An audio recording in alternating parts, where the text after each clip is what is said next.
Hello.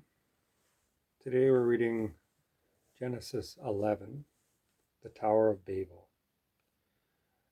At one time, the whole world spoke a single language and used the same words.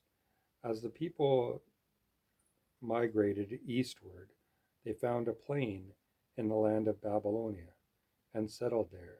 They began to talk about construction projects.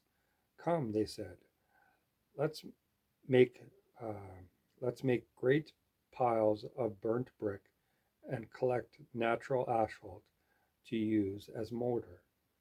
Let's build a great city with a tower that reaches to the skies, a monument to our greatness.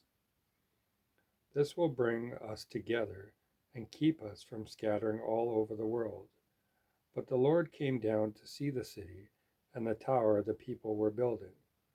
Look, he said, if they can accomplish this, when they have just begun to take advantage of their common language and political unity, just think of what they will do later.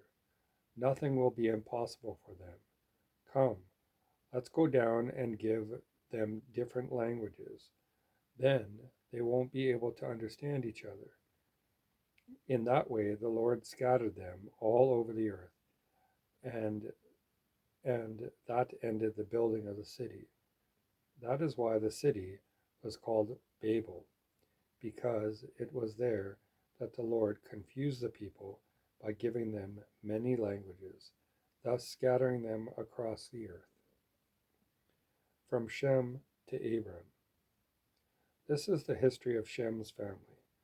When Shem was 100 years old, his son Aphaxad was born. This happened 2 years after the flood. After the birth of Arphaxad, Shem lived another 500 years and had other sons and daughters.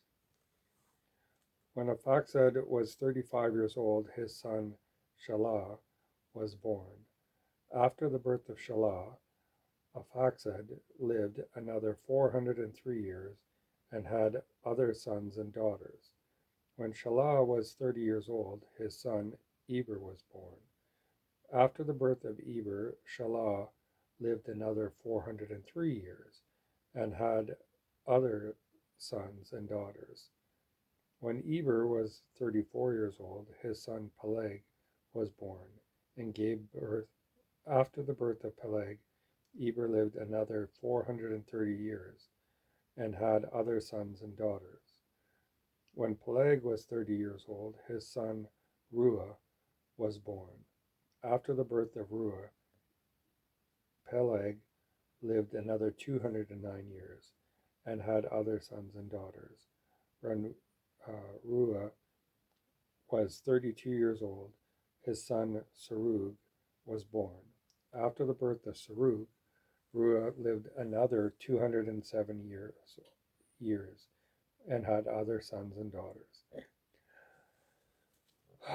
When Serug was 30 years old, his son Nahor was born.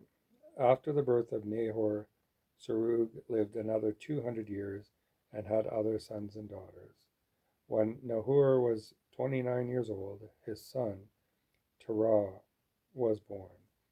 After the birth of Terah, Nahor lived another 119 years and had other sons and daughters.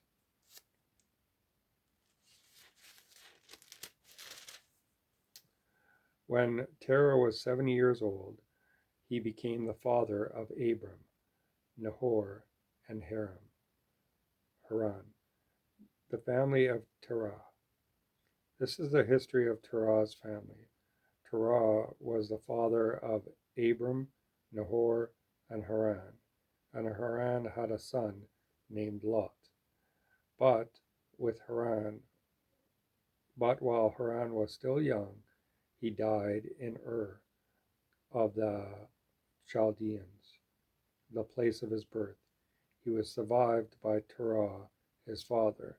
Meanwhile, Abram married Sarah, and his brother Nahor married Milcah, the daughter of their brother Haran. Milcah had a sister named Ish- Ishkah. Now Sarah was not able to have any children. Terah took his son Abram, his daughter-in-law Sarah, and his grandson Lot, his son Haran's child, and left Ur of the Chaldeans to go to the land of Canaan. But they stopped instead at the village of Haran and settled there.